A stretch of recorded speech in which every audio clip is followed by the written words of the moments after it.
साठी गरज आहे 43 धावांची। पाहायला गेलं तर मित्रांनो या वेळेला अम्मार 11 बॅटिंग लाईनअप खूप स्ट्रॉंग आहे। तर पाहूया समोर आहे या वेळेला प्रथमेश सूद 9200 रुपयाची बोली न्यू हनुमान ड्युटीवाईड या स्पर्धेमध्ये सर्वात महागडा खेळाडू म्हणून याला गणलं गेलं आणि त्या स्पर्धेमध्ये देखील त्याच्या बॅटमधून धावांचा पाऊस पाहायला मिळाला। परंतु इथे ऋतिक गोरदे सारख्या एका वेगवान गोलंदाजासमोर प्रथमेश सूद कशा पद्धतीने धावा जमवेल याकडे लक्ष असेल। पहिला चेंडू आहे फुल टॉस टाकलेला चेंडू आणि या वेळेला प्रथमेश माघारी परतेल। गोल्डन डकचा शिकार पहिला मोहरा गारद झालाय अम्मार 11 या संघाचा। निश्चितच या वेळेला पाहायला गेलं तर खूप महत्त्वाचा हा सामना होता आणि या महत्त्वाच्या सामन्याच्या वेळेला प्रथमेश हा बॉक्स आउटचा शिकार ठरलाय, गोल्डन डकचा शिकार ठरलाय। मैदानामध्ये आलाय निखिल सूर्य याने देखील अंडराम क्रिकेट आपल्या बॅटमधून गाजून सोडलंय। पराग 9 या संघाकडे तो वेळोवेळी खेळताना दिसतो आणि वेळोवेळी आपल्या ऑलराऊंड परफॉर्मन्सने पराग 9 याला चॅम्पियन देखील तो बनवताना दिसतो। म्हणूनच टॉप 10च्या ऑलराऊंडरमध्ये निखिल याला देखील गणलं जातं। पाहूया आता गरज आहे अम्मार 11 या संघाला यांच्या बॅटमधून धावांची, त्या धावा येणार का याकडे सर्वांचं लक्ष असेल। ऋतिकने यावेळेला पहिला मोहरा गारद केलाय प्रथमेशच्या माध्यमातून। फुल टॉस टाकलेला चेंडू आहे हसन मिया याने तो झेल टिपलाय आणि माघारी जावं लागेल निखिल याला।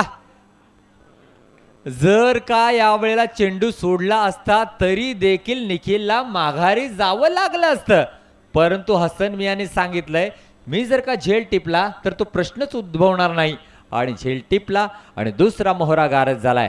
या आजच्या रजनीमध्ये हॅट्रिक होणार का ऋतिकच्या नावावरती याकडे सगळ्यांचं लक्ष आहे। आणि समोर आलाय अम्मार 11 या संघाचा एक सिनियर खेळाडू जुनेद याने देखील आपल्या बॅटिंगने एक दशक गाजून सोडलं होतं असा हा जुनेद स्ट्रायकिंग एंडला। आणि पाहूया हॅट्रिक चेंडू घेऊन ऋतिक आलाय, समोर असेल जुनेद हॅट्रिक चेंडू करण्यासाठी सज्ज आहे। चांगला फटका आहे सन्नांच्या हातामध्ये जाऊन स्थिरावतोय डॉट बॉल। काय गोलंदाजी राहिलंय, एकही धाव आतापर्यंत खर्च केली नाहीये। ज्या पद्धतीने गोलंदाजी करतोय, ज्या लाईन आणि लेंथ वरती गोलंदाजी करतोय हे महत्त्वाचे आहे ऑल मिरकॉडा संघासाठी। यॉर्करच्या गतीने टाकलेला हा चेंडू निर्धाव जाईल म्हणूनच म्हटलं जातं मित्रांनो क्रिकेटमध्ये टप्पा आणि बाहुबलीमध्ये कटप्पा खूप महत्त्वाचे आहेत, यांच्या विना खेळ अधुरा आहे। परंतु मैदानामध्ये अचूक गोलंदाजी करतोय ऋतिक, चांगली गोलंदाजी आहे। या वेळेला मोठा फटका लगावण्याचा प्रयत्न आहे, माघारी जावं लागेल जुनेदला। वाईट मागत होता परंतु आमचे संकेत सर यांचे CCTV म्हणजे डोळे अतिशय शार्प आहेत, त्यांना तुम्ही चकवू शकत नाही। त्यांना जरी चकवलात तर रत्नागिरी स्पोर्ट्स लाईव्हच्या या कव्हरेजमधून तुम्ही चुकणार नाही। 3 विकेट प्राप्त केलेत आणि या आजच्या रजनीमधील अप्रतिम कामगिरी ऋतिक करतोय। एकदा जोरदार टाळ्या होऊ दे।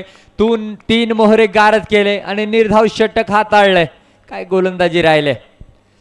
याआधी चर्चा उस्मानीची राहिली होती जयभैरी मुरगुडा संघाकडून खेळणाऱ्या गोलंदाजीची, परंतु आता मात्र मैदानामध्ये चांगली कामगिरी करत वरचढ ठरलाय तो म्हणजे ऋतिक। हा देखील मुंबईला बिलॉंग करणारा खेळाडू, अनेक मोठमोठ्या स्पर्धांमध्ये हे दोघेही खेळाडू खेळताना आपल्याला पाहायला मिळतात। परंतु या स्पर्धेमध्ये जर पाहायला गेलं स्ट्रॉंग पोझिशन वरती आहे उस्मान। हसन मिया आलाय वैयक्तिक पहिलं आणि संघाकडून दुसरे षटक पंचक हाताळण्यासाठी। हसन मिया उत्कृष्ट कर्णधारांपैकी एक कर्णधार आहे। चेंडू खाली राहिला कोकण रेल्वेच्या